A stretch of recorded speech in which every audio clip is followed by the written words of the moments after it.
Hello everyone, আসসালামু আলাইকুম। কেমন আছেন সবাই? ভালো আছেন অবশ্যই। তো আজকে আপনাদেরকে দেখাবো নতুন করে একটা কচুর বড়া কিভাবে খেতে হয়। তো এখানে আমি মরিচের গুঁড়া, আদা বাটা, জিরা ফাঁকি সব কিছু দিয়ে এখানে আমি মাখিয়ে নিয়েছি। এখন এই মাখাগুলো কচুর ভেতরে দিয়ে তারপরে ভালো করে ভেজে নেব। তো আমি ওখানে তেল গরম দিয়ে নিয়েছি। তো একটু ভালো করে দেখেন কচুটা কেমন করে সুন্দর করে কেটেছি এটা।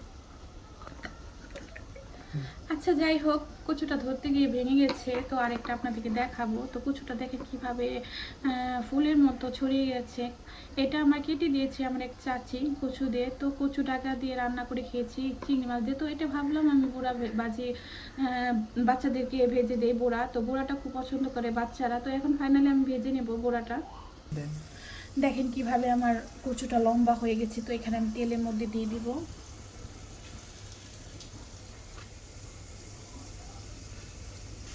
আমি একে একে দিয়ে দিচ্ছি কচুগুলো।